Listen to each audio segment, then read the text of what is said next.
Afternoon, guys. Been a while. Figured I'd make a video and let y'all know I was still above ground. Got some more stuff in the shop. Got another set of heads for LS motor. Another intake manifold. That's a truck manifold. And I got another truck manifold on there.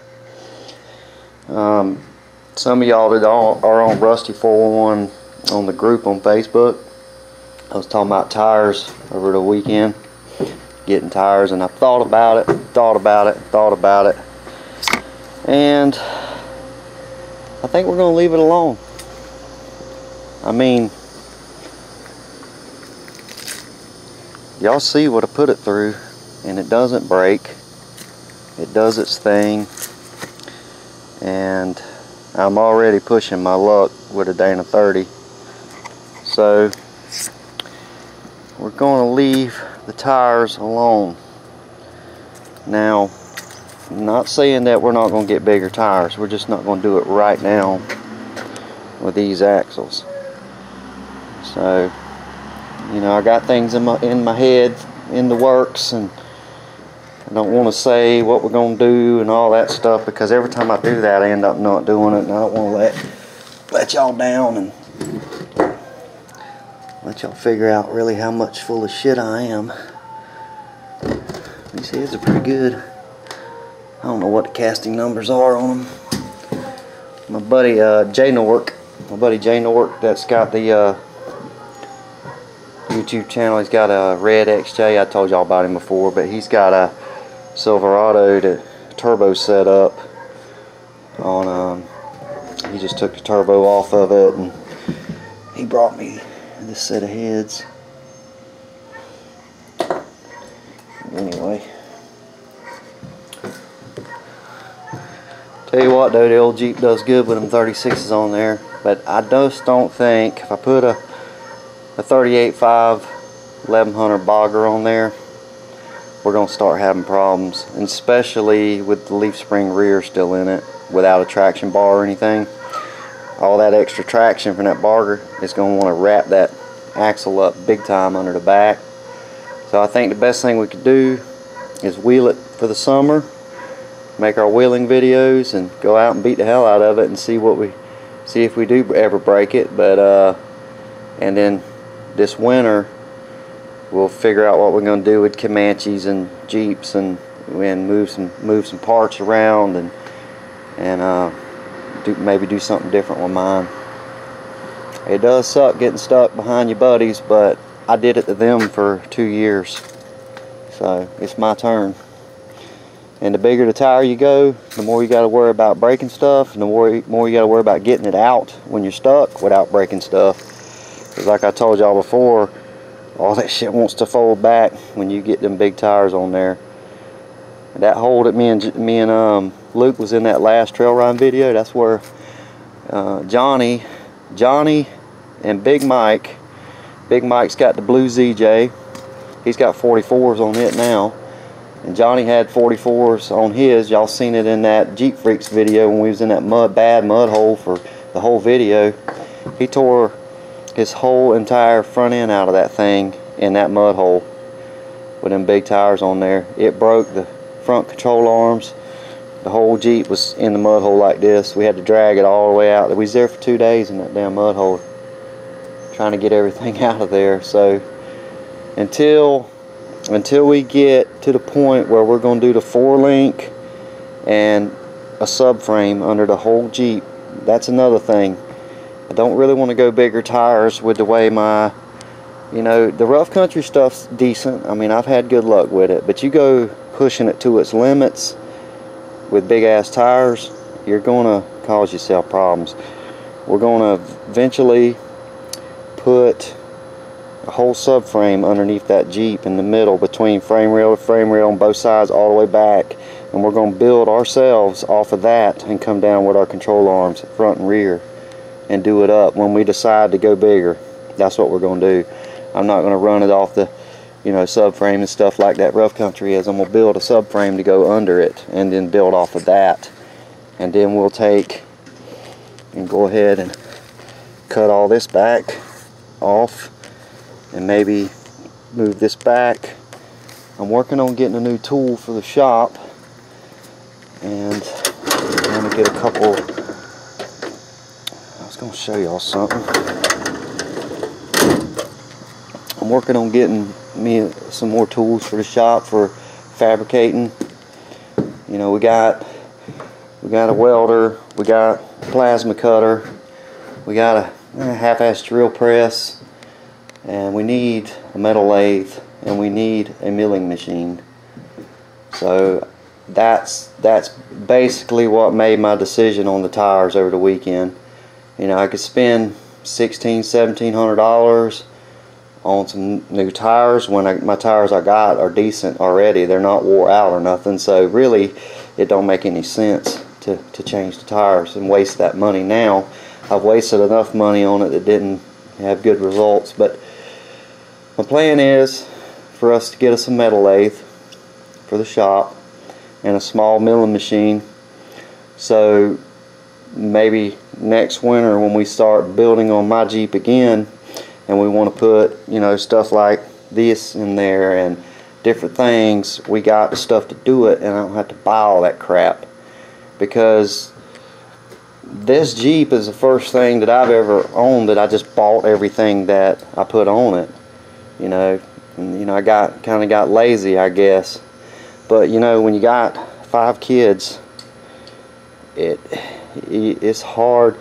I haven't made a video in the last 2 weeks, and it's because, you know, the kids, you know, they're doing stuff, and I want to do that with them, and before they're grown and gone, which they are pretty much now. But I guess what I'm saying was, you know, it's got to kind of complacent on building things and just buying kits and putting it in there. You know, it's a lot more rewarding, and you'll know more what you got when you build the stuff yourself, especially if you do it right and you know it's right.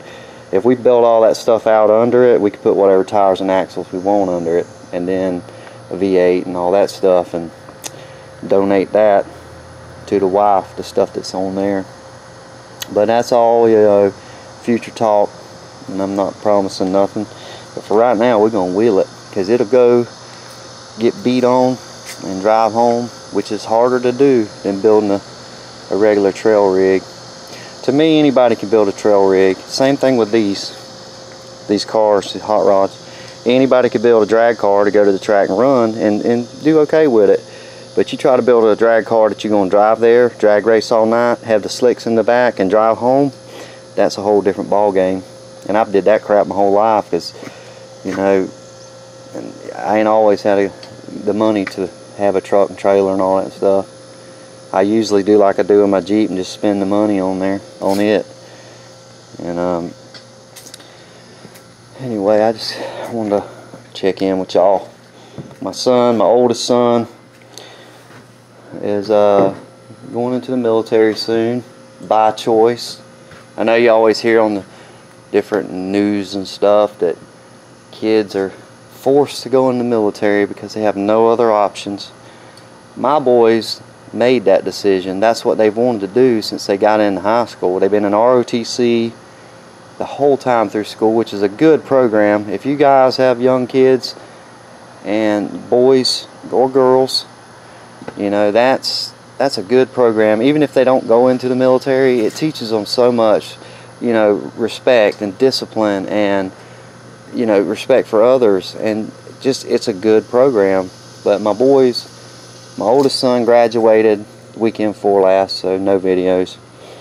And then my younger son, he's about to be 16. He was in cadet camp.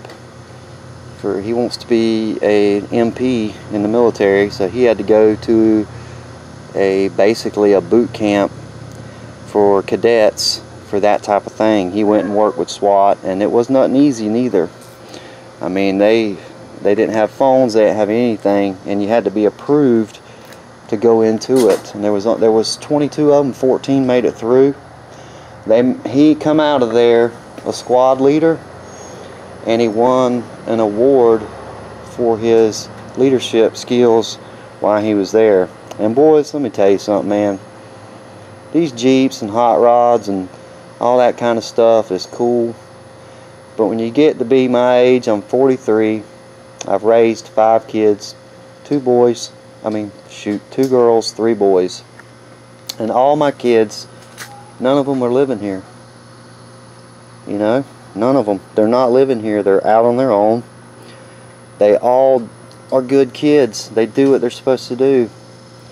And it's so much of a blessing. And it trumps everything. You know, some of you guys that are my age, I know you know what I'm talking about. You can build hot rods and badass Jeeps and your buddies love it and all that, but when your kids go off and they do what you've wanted them to do your whole life as you're raising them, you fight with yourself about, you know, am I being too hard on them? Am I this? Am I that? And then when they get to be 17, 18 years old and they graduate high school, like my son JP, he just graduated high school. He said, Dad, I gotta go find me a job. And I'm like, well, you're going into the military in 3 months. Why don't you just take a break for 3 months? He's like, no, man, I'm going to work somewhere. And today he sent me, let me go get it. I want to show y'all something he sent me today. Anyway, I don't know if y'all can see that or not. Let's see here. He got a job with a tile company, mixing grout, 3 weeks ago when he graduated high school, 3 or 4 weeks ago. That's his first bathroom he did by himself. I tell you what, man, that was the coolest message I've ever gotten in my life from my kids. You know, my daughters have done things, but you know, when your boy, I don't know, I'm really proud of my daughters too, and they did a lot of good things, but I don't know, there was just something about that message when I got it, because the boys are harder to get to do things when you want them to do them, like mow the grass, and you know, you have to stay on them. And when he sent me that, I wasn't there to tell him, hey son, mix the grout, hey son, make sure that line's straight, hey son, you cut it there. He did it by himself, and it's really cool. It's really cool. Which my daughters are the same way. My oldest daughter, I guess we've got off on a kids discussion here, but it's all good. Nope. No, not right now. But anyway, I guess we got off on a kids discussion here, but that's where I've been the last couple weeks, is with the kids, you know. My oldest daughter, when she graduated, she went off to college, and she hasn't been back. And she's did her thing. And my other daughter, the younger daughter, she's did the same thing. And it's a good feeling when your kids go and do what you did. And you know, I did the same thing. I left home when I was young, and I took off, and I went and got a job, got married, had kids, boom, gone. And Dave did the same thing. It's been really humbling here lately, the last couple weeks. Well, I ain't made a video. I've just been trying to keep, you know, stay with the boys and the kids, and spend some more time with them, because I see it coming, you know. My oldest son, I ain't seen him in 2 years because he's off doing his thing, you know. And I can't complain about it. I'm not going to complain about it, because, you know, that's what he needs to do.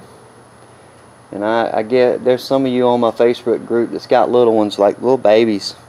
And I remember them days, and I just want to tell you guys, you know, when you're messing with your Jeep or whatever, you know, do it with them, because it goes by fast. Next thing you know, they're getting married, and they're living on their own, and you're going over to their house and stuff. And I never thought, you know, most of the time I act like I'm 18, 20 years old still, the way I talk and act and stuff, but you know,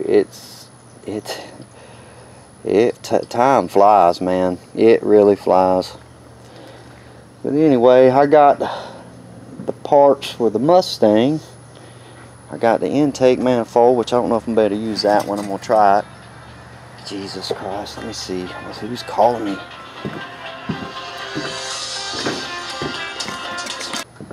Anywho, I got the parts from the Mustang. I got an intake manifold down there. It's a used one. I don't think it's going to work. I think it's too tall for what I want to do with this thing. But I got a Demon carburetor ordered. It should be here next week. I got the valve covers, the breathers for the valve covers. We're going to pull all this off of here and do it up, and we'll probably make a video on that. I did have a problem with the Jeep. That's what I wanted to show y'all before I go. We did have a small problem when we was out there.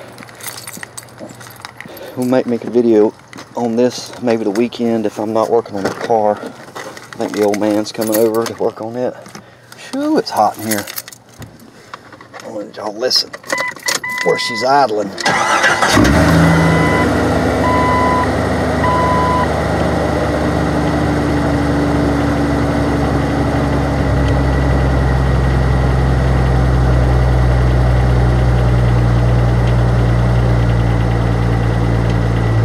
Well, damn, it's gonna idle down now. Maybe not, no. Anyway, it's idling high. Probably the idle air motor, or the idle air valve, or leak of some sort from the intake. I don't know. We'll figure it out, huh?